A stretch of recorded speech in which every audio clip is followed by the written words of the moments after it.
बच्चों नमस्कार। मैं आपकी संस्कृत शिक्षिका संध्या पांडे एक्सपर्ट नॉलेज अकेडमी में आप सभी बच्चों का स्वागत करती हूँ। आज हम पढ़ेंगे बच्चों संस्कृत माधुरी भाग 4 सप्तमा पाठ विद्या धनम सर्वधनम प्रधानम का अगला भाग। चलिए देखते हैं, आज हम श्लोक नंबर 4 देखते हैं। इससे पहले हमने यहाँ तक कंप्लीट करा दिया है। आगे देखते हैं। सुखार्थिनः कुतो विद्या, विद्यार्थिनः कुतः सुखम, सुखार्थी वा त्यजेत विद्या, विद्यार्थी वा त्यजेत सुखम।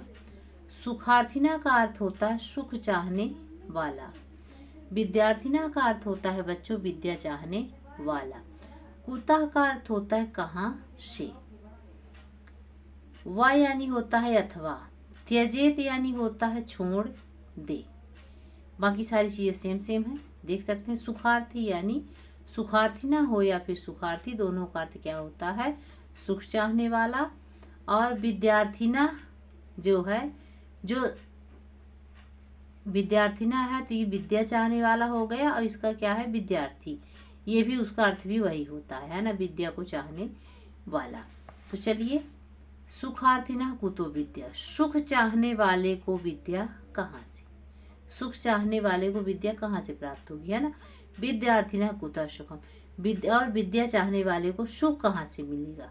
सुखार्थी व त्यजेत विद्या, है ना, विद्यार्थी व त्यजेत सुखम, है ना। या तो सुखार्थी क्या करे, विद्या का त्याग कर दे, विद्या को छोड़ दे, अथवा विद्यार्थी जो है सुख को छोड़ दे, क्योंकि दोनों एक साथ नहीं हो सकते हैं। क्या, सुख चाहने वाले को विद्या कहाँ प्राप्त होती है, विद्या चाहने वाले को सुख कहाँ प्राप्त होता है। इसीलिए सुखार्थी जो है विद्या को छोड़ दे, यानी सुख की जो इच्छा रखता है वह क्या करे, विद्या को छोड़ दे।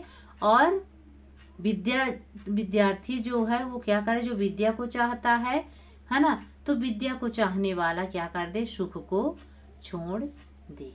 तो ये हो गया हमारा श्लोक नंबर 4। 5th नंबर देखिए। विद्या ददाति विनयम, क्या लिखा हुआ है, विद्या ददाति विनयम, विनयादयाति पात्रताम, पात्रात् धर्मापनोति, धनात् धर्मः ततः सुखम।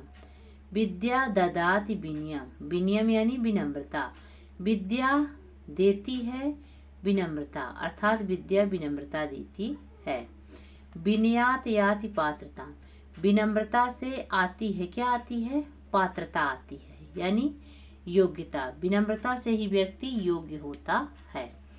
पात्रात् धर्मापनोति, पात्रता या फिर योग्यता से ही धन आता है, धन की प्राप्ति होती। आपनोति यानी होता है प्राप्त करना, तो धन की प्राप्ति होती है।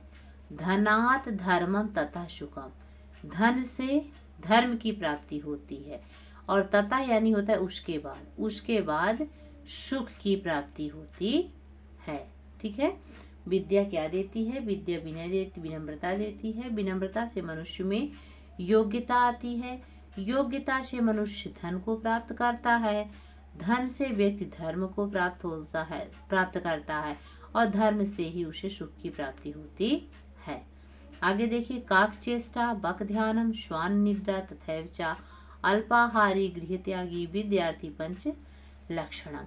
विद्यार्थी में जो 5 लक्षण होने चाहिए बच्चों, उसके बारे में इस श्लोक के माध्यम से बताया गया है कि कौन कौन से वो लक्षण हैं विद्यार्थी के, जिससे अपनाकर जिसे विद्यार्थी जो है जीवन में आगे बढ़ सकता है ना, और अपने सपनों को पूरा कर सकता है। काक चेष्टा, बच्चों के अंदर जो है, विद्यार्थी के अंदर जो है, तो क्या होना चाहिए, काक चेष्टा यानी कौवे के समान जानने की इच्छा होनी चाहिए। जिस प्रकार कौवा किसी भी चीज को जानकर अच्छी तरह से ही ग्रहण करता है, उसी तरह से विद्यार्थी में भी कौवे के समान किसी भी चीज को जानने की इच्छा होनी चाहिए या जानने की चेष्टा होनी चाहिए। बक ध्यानम, बगुले के समान ध्यान करना चाहिए। जिस प्रकार आप लोग देखे होंगे तालाब या नदी के किनारे, सरोवर के आसपास कहीं भी आप लोग देखे होंगे कि बगुला जो है एक पैर पर खड़े होकर के टकटकी लगाए हुए लगातार क्या करता है,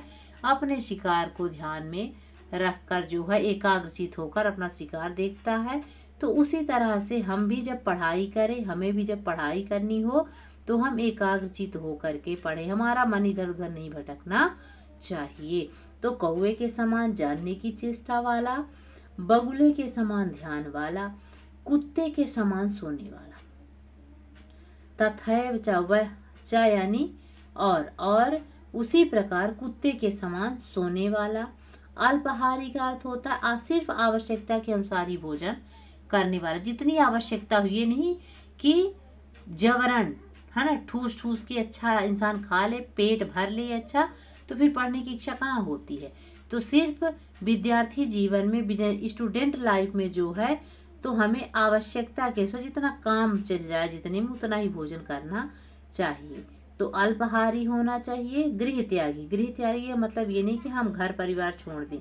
गृह त्यागी का मतलब ये हुआ कि जो घर में भौतिक सुख सुविधाएं उन सब का त्याग करके यदि हम पढ़ाई करते हैं तो हम जीवन में आगे बढ़ेंगे। एक बार फिर देख लेते हैं एक अच्छे विद्यार्थी में कौन कौन से गुण होने चाहिए। तो एक अच्छा विद्यार्थी कौवे के समान जानने की इच्छा वाला, बगुले के समान ध्यान वाला, और उसी प्रकार कुत्ते के समान सोने वाला, और आवश्यकता के अनुसार भोजन करने वाला, और गृह त्यागी। ये जो है तो 5 विद्यार्थी के लक्षण होते हैं। विद्यार्थी के ये 5 लक्षण हैं। कौन कौन से? कौवे के समान चेष्टा करने वाला, बगुले के समान ध्यान वाला, कुत्ते के समान सोने वाला, आवश्यकता के अनुसार भोजन करने वाला, और गृह को त्यागने वाला, अर्थात भौतिक सुख सुविधाओं को त्यागने वाला। ये जो है तो विद्यार्थी के 5 लक्षण होते हैं।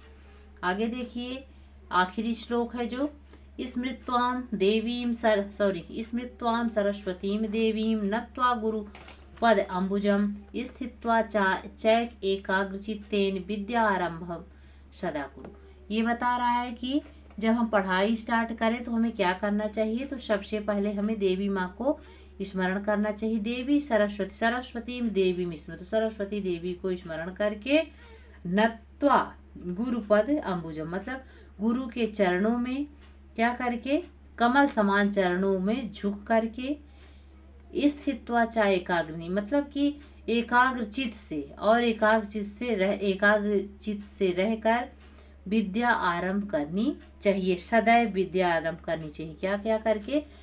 माँ सरस्वती का स्मरण करके, उनको याद करके, गुरु जी के चरणों में शीश नवा करके, है ना, एकाग्रचित होकर जो है क्या करनी चाहिए, सदैव विद्या आरंभ करनी चाहिए, या सदैव विद्या आरंभ कुरु यानी करो, सदैव विद्या आरंभ करो।